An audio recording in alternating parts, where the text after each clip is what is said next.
16 સ્થળોએ વિશેષ control room, પક્ષી બચાવ કંટ્રોલ રૂમ શરૂ થઈ ચૂક્યા છે। તારીખ 10 થી 20 જાન્યુઆરી દરમિયાન આ કંટ્રોલ રૂમ ચાલુ જ રહેશે। આમ પણ 24 કલાક 365 દિવસ કરુણા ફાઉન્ડેશન એનિમલ હેલ્પલાઇન દ્વારા આ સેવાઓ નિઃશુલ્ક ઓપરેશન સહિતની તમામ સુવિધાઓ નિષ્ણાત ડોક્ટરની ટીમ દ્વારા વિનામૂલ્યે પૂરી પાડવામાં આવતી હોય છે। આ વખતે એવું લાગી રહ્યું છે કે મીડિયાની પણ જબરદસ્ત સહયોગ અને સરકાર સમાજના સથવારે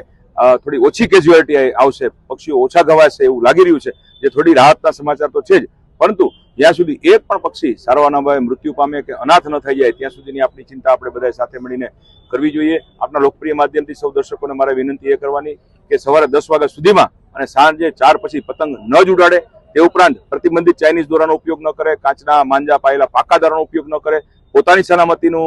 ધ્યાન રાખે, કારણ કે ગળા કપાઈ જવાના, માણસોના ગળા કપાઈ જવાના પણ ઘણા બનાવો બનતા હોય છે। અને કમનસીબે આવો કોઈ પશુ કે પક્ષી ઘાયલ અવસ્થામાં જોવા મળે, ક્યાંય લટકતું જોવા મળે તો ટોલ ફ્રી નંબર 1962 અને 9898499954 ઉપર સંપર્ક કરે અને મકર સંક્રાંતિ પછી જે લટકતા દોરાઓ છે તે દૂર કરે, જે રસ્તામાં જે દોરાઓ છે તે પણ દૂર કરે, જેથી આ દોરાઓ જે ફાંસીના ગાડિયાનું કામ કરતું હોય છે પક્ષીઓ માટે તે ન થાય અને પક્ષીઓના પણ જીવન બચે। આપણે સંક્રાંતિ એ જીવદયાનું શ્રેષ્ઠતમ પર્વ છે। આ જીવદયાના શ્રેષ્ઠતમ પર્વને પશુઓના જીવન બચાવવા માટે ઉપયોગ કરીએ, નહીં કે તેની હત્યામાં અજાણતા આપણે નિમિત્ત બનીએ। અત્યારે આપણી પાસે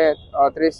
ડોક્ટરોની ટીમ છે જે જુનાગઢ વેટરનરી કોલેજમાંથી સેવા આપવા માટે આવ્યા છે, અને એમાં આ પ્રકારના કોઈ પતંગની દોરીથી ઘવાયેલા કોઈ પક્ષીઓ આવે તો એને ઓપરેશન કરીને એને જે પાંખું તૂટે છે એને